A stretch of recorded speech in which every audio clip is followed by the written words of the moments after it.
Ladies and gentlemen, certainly. Here's an introduction to your motivational speech in the reflective and disciplined style of Shi Heng Yi, with a calm yet piercing tone that sets the stage for deep internal transformation. There are forces in life that we can see, obstacles that are visible, tangible, and clearly standing in our way.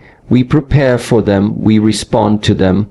But what happens when the obstacle is unseen, when the enemy is not outside of us, but quietly living within?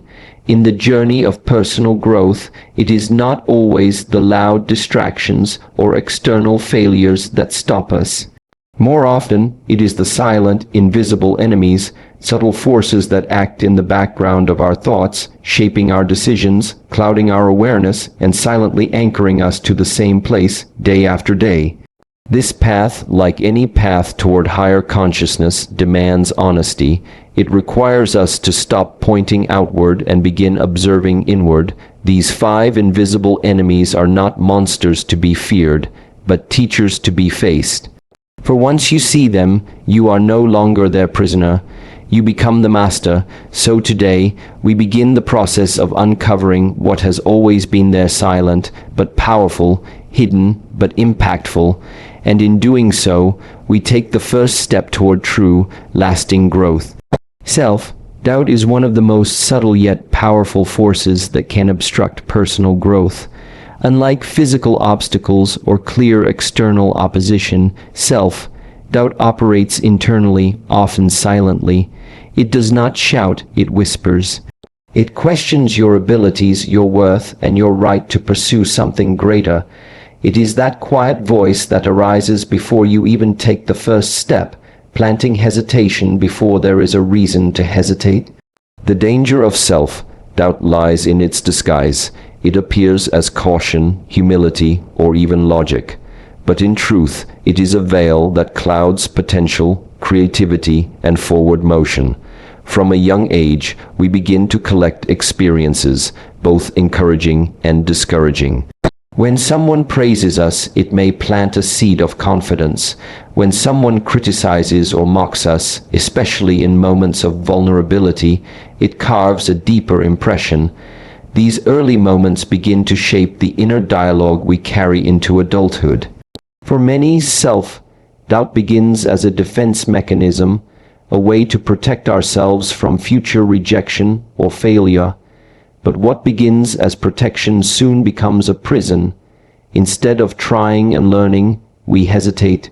Instead of exploring the unknown, we settle for the familiar. The voice of self-doubt keeps us in place, convincing us that movement forward might only expose our inadequacy. This invisible enemy does not always appear in moments of weakness. Sometimes it arises when things are going well, when you are about to take on something new, elevate your standards, or share your voice.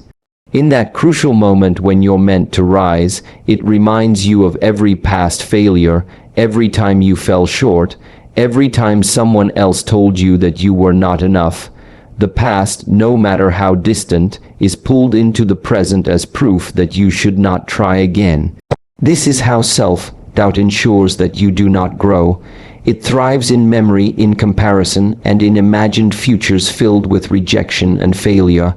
One of the more deceptive traits of self-doubt is that it borrows the voice of reason.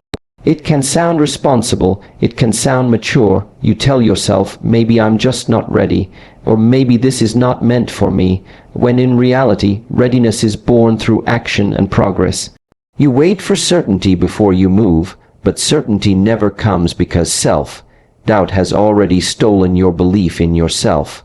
The result is paralysis, a life of unattempted possibilities and unseen potential.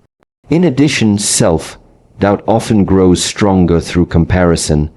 In a world where achievements are constantly displayed, where others' highlights are mistaken for their reality, it becomes easy to feel like you are behind. You measure yourself against timelines that were never yours to follow, against talents you were never meant to copy. Each comparison becomes another drop feeding the ocean of insecurity within. You begin to question your unique path because it does not resemble someone else's. The seed of self-doubt, once planted, finds nourishment in every external validation you do not receive and every internal voice you fail to challenge. Moreover, self-doubt limits not only action but vision. It narrows your ability to dream. If you do not believe something is possible for you, you will not imagine it, you will not plan for it, you will not prepare for it. The mind, already convinced of failure, will never allow the body to move with conviction. You begin to dream smaller, speak quieter, aim lower, not because you lack ability, but because you lack belief.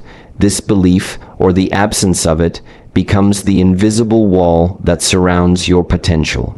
You feel the desire to grow, but each time you move toward that growth, you are pulled back by questions you cannot answer, by doubts you cannot silence. Self-doubt is not a reflection of reality, it is a distortion of perception.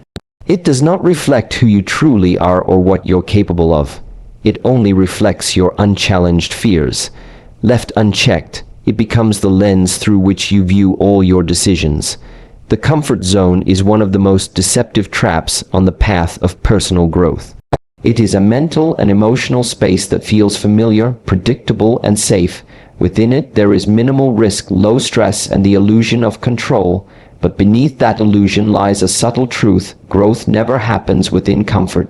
The comfort zone, while seemingly peaceful, is where potential slowly withers.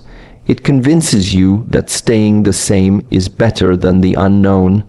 It tells you that as long as you are not failing, you are fine. But the absence of failure does not mean success. It often means you are not trying anything new. The attachment to comfort is deeply rooted in survival. As human beings, we are wired to avoid danger, to protect ourselves from harm. This instinct, which serves us in physical survival, begins to misguide us when applied to emotional or spiritual growth. We begin to interpret discomfort not as a signal of growth, but as a threat. As a result, we avoid situations that challenge us, environments that push us, and experiences that stretch us. We choose routine over risk, even when that routine no longer serves us. Over time, the comfort zone becomes more than just a habit. It becomes a mindset. What makes this invisible enemy so dangerous is its ability to make you believe that you are doing enough. You follow the same routines, perform the same tasks, and avoid taking steps that demand more from you.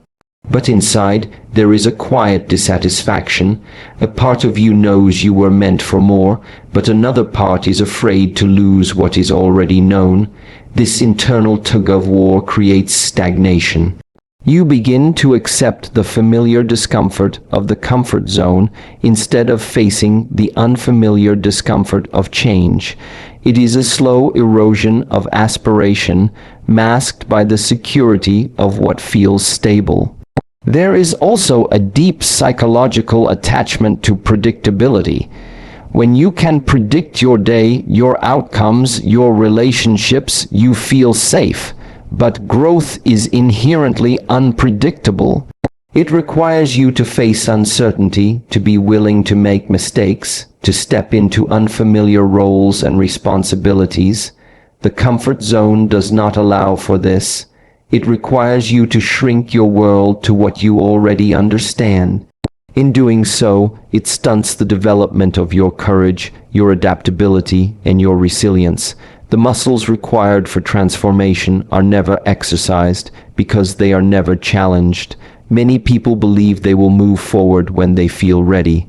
But readiness is not born inside the comfort zone. Readiness is developed in motion, in friction, in tension.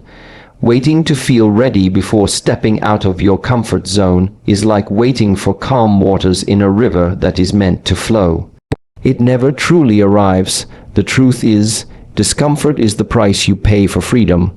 Without stepping into it, you remain bound to old patterns, old identities, and outdated definitions of who you are. This invisible enemy is also strengthened by the fear of failure. Within the comfort zone, failure is almost non-existent because everything is controlled and familiar. but outside of it, failure becomes a teacher. It reveals weaknesses, exposes blind spots, and challenges your ego.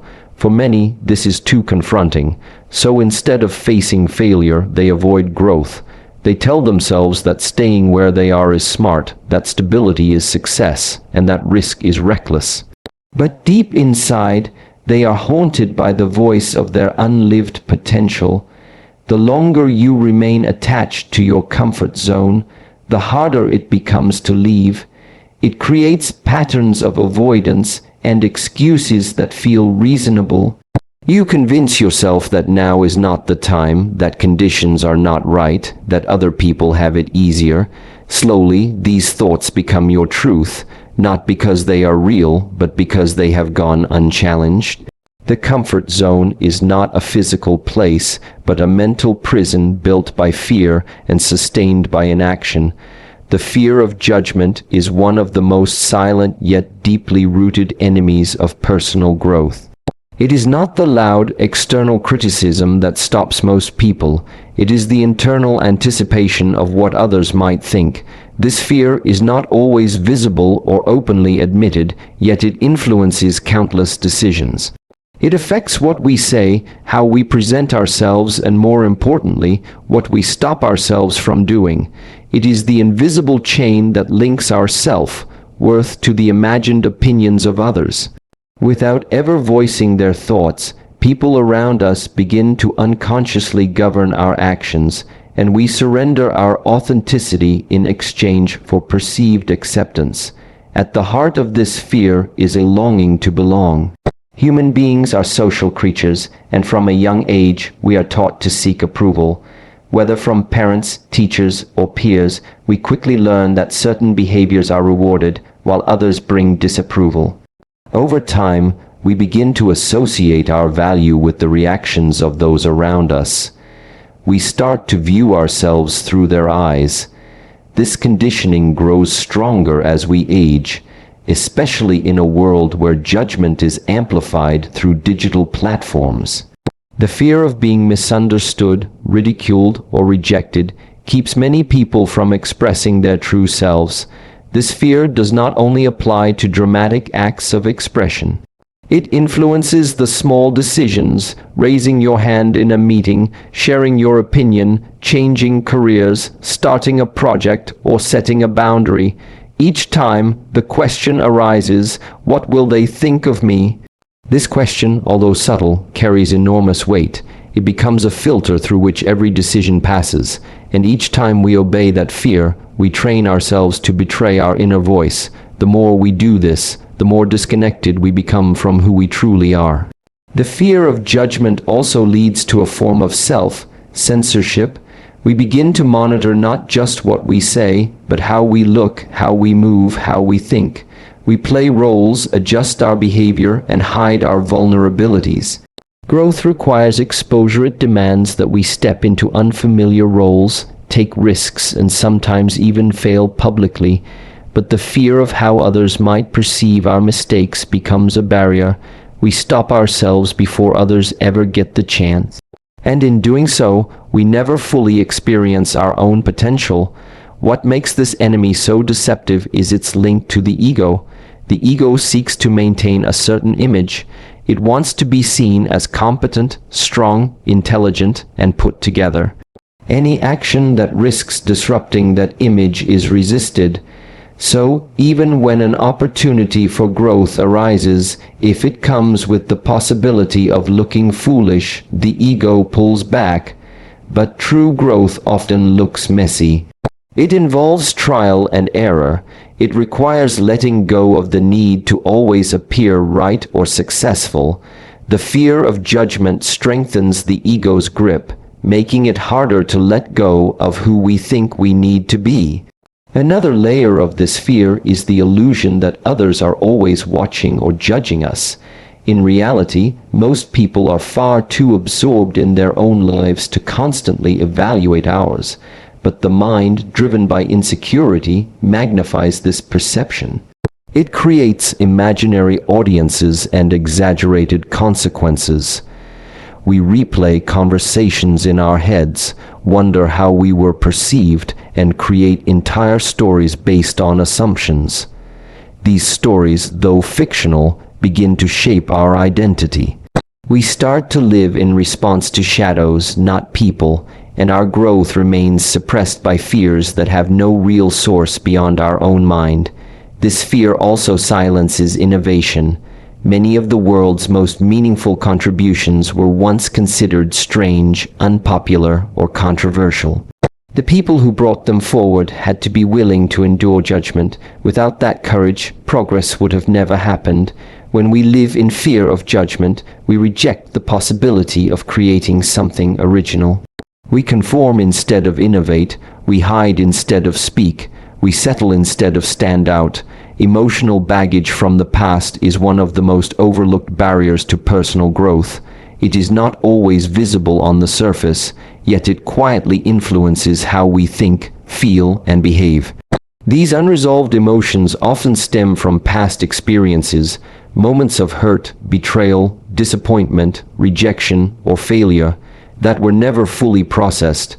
They remain stored in the body and mind like heavy stones in a backpack, weighing down every step forward. While time continues to move, these emotions remain stuck in a cycle, reappearing in moments of stress, fear, or vulnerability, and often sabotaging new opportunities or relationships before they begin. What makes emotional baggage so dangerous is its ability to disguise itself. It does not always appear as sadness or anger. Sometimes it shows up as hesitation, distrust, defensiveness, or perfectionism. A person may avoid closeness because of a past betrayal or fear success because of an earlier failure that left a scar. They may procrastinate because a past experience taught them that trying leads to disappointment. These patterns become automatic, creating invisible walls around the person's potential. Without consciously realizing it, one begins to shape their entire life around old pain, building a future while still anchored to the past. This emotional weight also clouds perception. A person carrying unprocessed grief may interpret neutral events as personal losses. Someone with unresolved shame may see every correction as criticism. The mind, colored by past wounds, begins to misread the present. Opportunities are overlooked, connections are avoided, and challenges are exaggerated because the emotional filter distorts what is real. Growth requires clarity, and clarity is impossible when emotional residue from the past continues to pollute the lens of awareness. Each interaction becomes a reflection not of the current reality, but of past pain replaying itself in a new form. Another impact of emotional baggage is the repetition of unhealthy patterns. Without resolving the root of emotional wounds, people often find themselves repeating the same cycles, entering similar relationships, facing similar setbacks, and reacting in similar ways. The circumstances may change, but the emotional response remains the same. This is because the subconscious seeks familiarity, even if it is painful. It recreates situations that mirror unresolved experiences, hoping to find closure or understanding. But without awareness, the same outcomes continue to manifest, reinforcing the belief that change is impossible or that growth is beyond reach. Carrying emotional baggage also affects energy. It drains the mental and emotional reserves required to take on new challenges. A person may feel tired without a clear reason, unmotivated despite having goals, or uninspired in the face of opportunities. This depletion is not laziness. It is the cost of constantly managing unresolved emotions beneath the surface. Energy that could be used for creativity, discipline, or expansion is instead consumed by the effort of suppression. The longer these emotions remain unattended, the more they shape identity itself. The person no longer sees the emotions as something they carry, but as part of who they are. Additionally, emotional baggage impacts self-worth. If someone was repeatedly criticized or ignored in the past, they may begin to believe they are undeserving of love, success, or happiness. These beliefs, though rooted in specific past events, begin to feel like absolute truths. They influence how a person speaks to themselves, the choices they make, and the standards they set. Growth becomes difficult not because the path is too hard, but because the person quietly believes they are not worthy of walking it. These internal narratives are often so ingrained that they go unquestioned, quietly shaping a life of limitation and fear. Letting go of emotional baggage is not about forgetting the past but facing it. It requires a willingness to feel what was once avoided, to forgive what was once resented, and to release what was once clung to out of fear or familiarity. This process is not comfortable, but it is essential. Growth demands space mentally, emotionally, and spiritually, and as long as that space is filled with the weight of unresolved pain, there is no room for something new to emerge. Lack of inner discipline is one of the most underestimated obstacles to personal growth. It is not the absence of desire or ambition that holds people back, but the absence of structure and consistency. Discipline is the inner force that bridges the gap between intention and action. Without it, even the strongest goals dissolve into wishful thinking. It is easy to dream, to plan, to speak about change, but without the inner structure to follow through day after day, those dreams remain ideas without form. Inner discipline is the quiet power that makes growth sustainable. What makes this invisible enemy so deceptive is that it doesn't always show up as laziness. Sometimes it looks like distraction, overcommitment, or perfectionism. A person may fill their schedule with tasks but avoid the one thing that truly matters. They may spend hours preparing without ever beginning.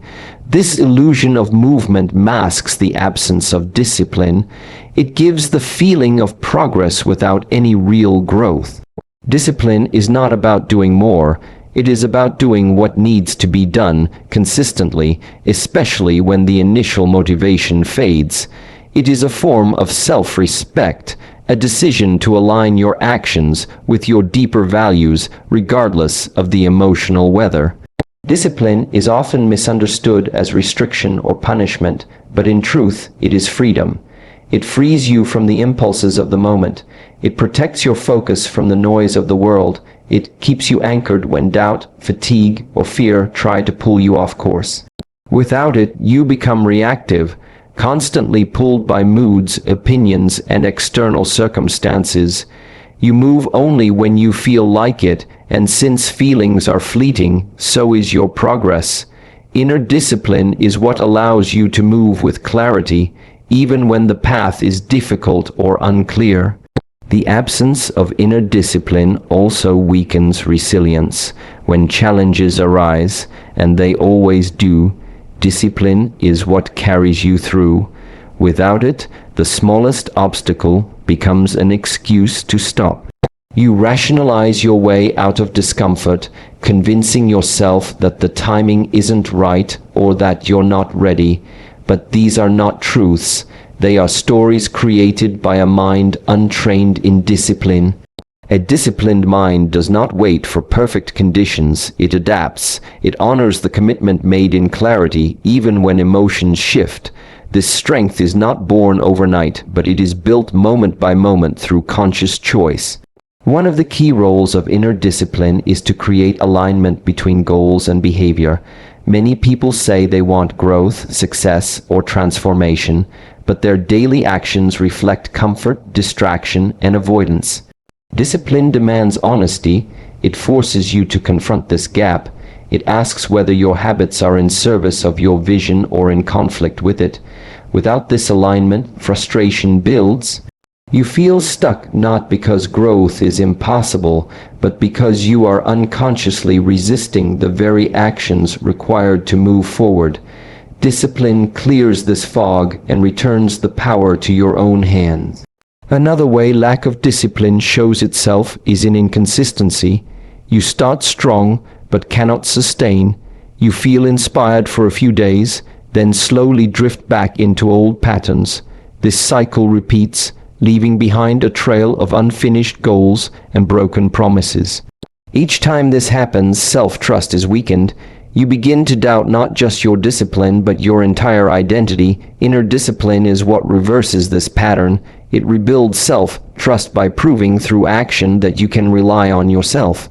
It teaches you that growth is not a one-time leap, but a continuous process of showing up even in small ways every single day. Without discipline, external motivation becomes a crutch. You rely on inspiration, validation, or accountability from others. But these sources are inconsistent.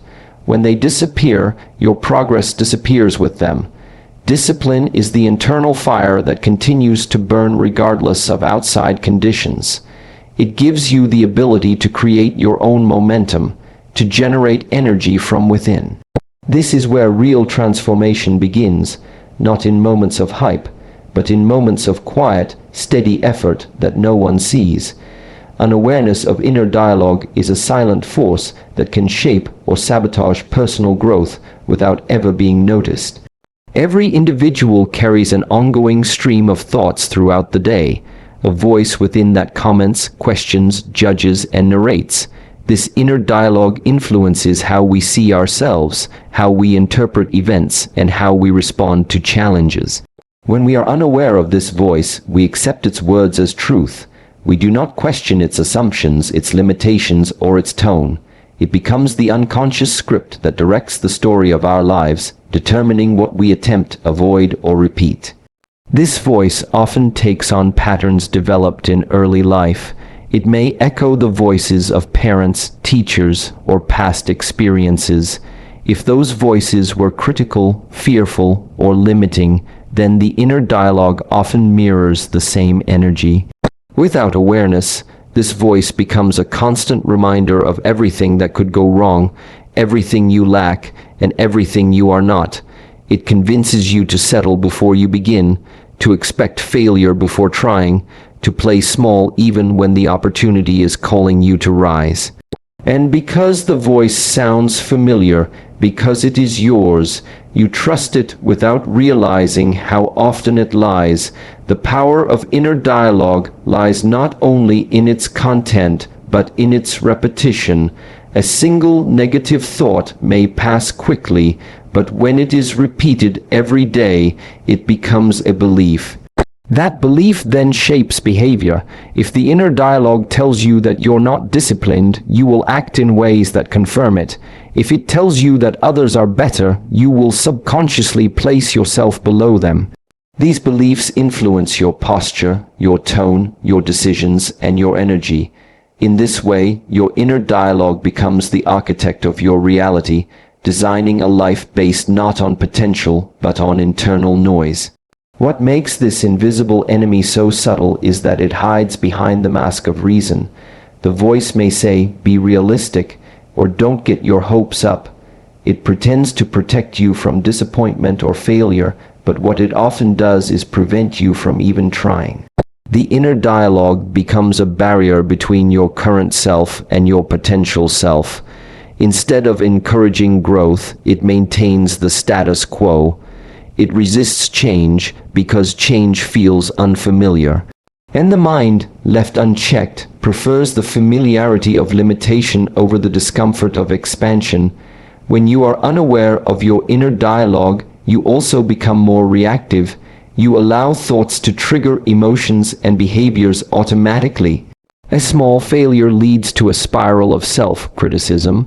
A single piece of feedback becomes evidence that you are not good enough. Without awareness, you do not see the space between thought and action. You respond impulsively, not intentionally. Personal growth requires the opposite. It demands conscious awareness, the ability to observe your thoughts without blindly obeying them.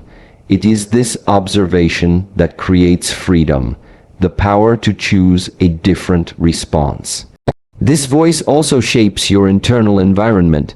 If your inner dialogue is harsh, critical, or impatient, then no amount of external success will feel fulfilling. You will always feel like you are falling short, no matter how far you go. Growth becomes exhausting not because of the journey, but because of the constant mental battle within. A person may be highly capable, yet feel like an imposter simply because their inner dialogue tells them so. They may receive praise, but deflect it because they do not believe it. This disconnect creates a tension between outer life and inner life, a tension that quietly erodes confidence and peace. One of the most significant shifts in personal development happens when you begin to hear the voice within, and then question it. When you start asking, "Is this true?" or "Is this helpful?" you begin to break the automatic power of inner dialogue. You realize that you are not your thoughts, but the awareness behind them. From that place, you can begin to change the tone, the language, and the message. You can speak to yourself with the same encouragement and clarity you might offer someone you care about. Over time, this shift transforms not just your thoughts, but your entire approach to life, allowing growth to arise from a place of support rather than struggle.